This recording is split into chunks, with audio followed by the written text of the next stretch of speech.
Hey, what's up? This is Zach here at Algorand's premiere event, Decipher, in Barcelona. Super excited for our next guest. I'll let him introduce himself. If you want to kick it off by saying your name, company, and your title. I'm James Ward. I'm the creator of Fractal Monsters. Our company is Fractal Labs, and I'm the CEO, and I'm also a software developer for the company. How's the event been for you so far? It's been great. The venue is really amazing. It's nice. Our first time in Europe, so that's been a cool trip for us. But yeah, it's been awesome. The speakers are great. Love meeting all the people in the industry, so it's been really good. What a great place to come for your first time in Europe. Yeah, right. That's Yeah, pretty it's cool. really- I love this venue. It's awesome. That's awesome. Cool. Well, can you tell us a little bit about your project? Yeah, so Fractal Monsters is a monster taming game. It's on the Algorand blockchain. All the monsters in the game are NFTs. All the items that you earn, food, toys, rare stones, are all NFTs on Algorand. Let's say the Tamer collection. It's essentially like Tamagotchi, Pokemon, if you're familiar, Digimon.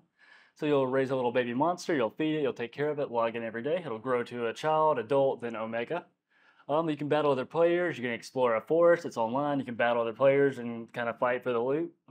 Yeah, it's pretty cool. There's training mini games. There's rewards. It's been a really cool project for us. What was the inspiration? So growing up, probably when I was like 9, 10, I loved Pokemon first. Digimon was huge. I love Digimon too. Yeah, I mean, the Digimon's probably our biggest inspiration. Neopets was huge, but yeah. So when when I was going to college, I wanted to pick a major. I was like, I love gaming. I love Pokemon, so I started studying computer science. So I could build a Pokemon kind of style game one day, Digimon style. Yeah.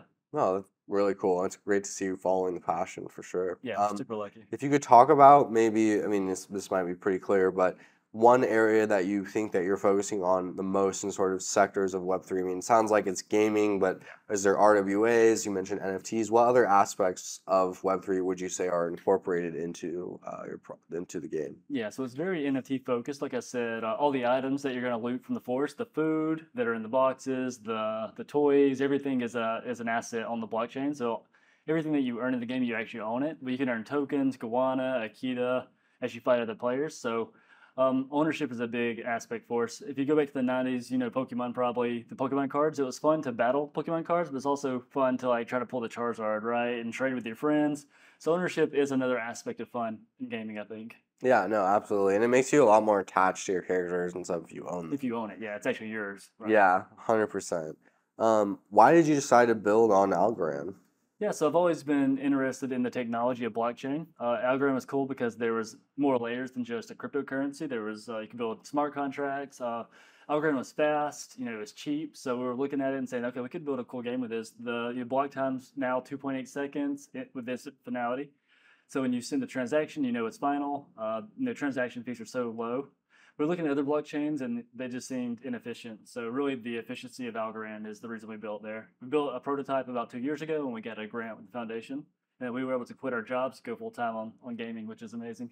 No, that's super cool. I mean, what a great path to Yeah. entrepreneurship, truly. Can you maybe talk about where you see this going? Like, where's the future of this going to go? Is it going to come to mobile? How do you see this kind of playing out? Yeah, so you can find us on mobile already. We're on the Google Play Store, Apple App Store. Oh, you are? Yeah. Okay, sweet. Our 2D game, yeah. So that's already on mobile. People can play it. You can log in with the email address, use your Facebook, Google, Apple login. We'll create a wallet for the user.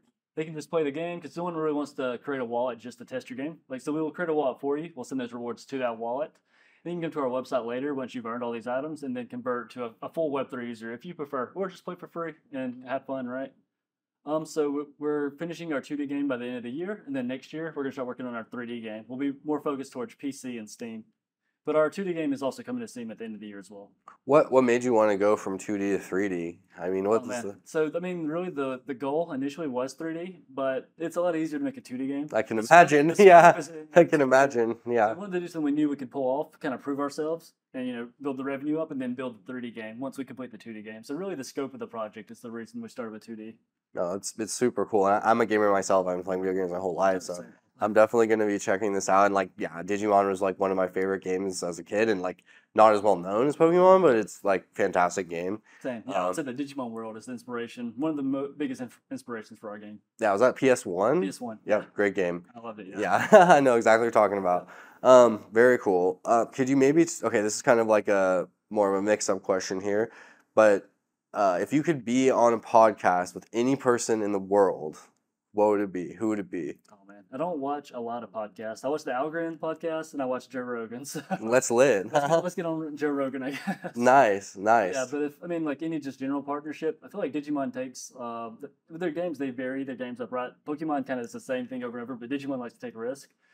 So Digimon would be a cool partnership. I feel like they would be a good fit for Web3 if they want to try that one day.